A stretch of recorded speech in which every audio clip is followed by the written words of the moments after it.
Le terrorisme est devenu l'idéologie d'État de l'Ukraine.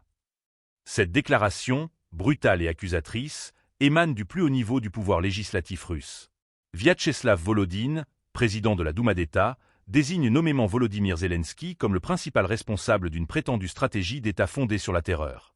Pour lui, le chef de l'État ukrainien aurait franchi une ligne rouge en transformant, selon ses mots, l'outil militaire en un instrument de terreur ciblant les civils.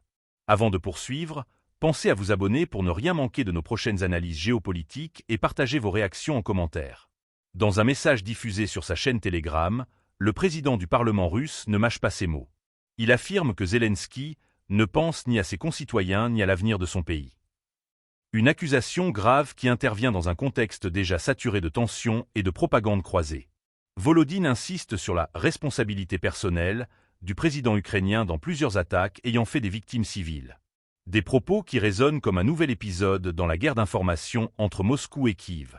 Depuis plusieurs mois, la Russie intensifie ses efforts de communication pour affirmer que les opérations ukrainiennes ne se limitent plus aux zones de combat. Elle les présente désormais comme des actions asymétriques, menées au cœur même de son territoire ou dans les zones qu'elle contrôle.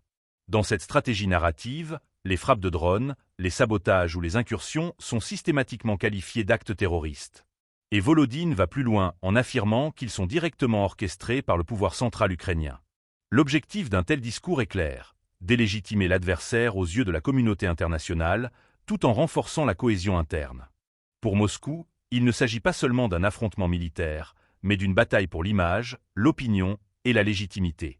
En désignant Zelensky comme l'architecte d'une idéologie de terreur, le Kremlin cherche à lui ôter toute stature d'homme d'État et à le replacer dans la catégorie des responsables de crimes contre les civils. Kiev, de son côté, rejette catégoriquement ces accusations, les qualifiant de manœuvres cyniques visant à masquer les frappes massives menées par la Russie sur des infrastructures civiles ukrainiennes.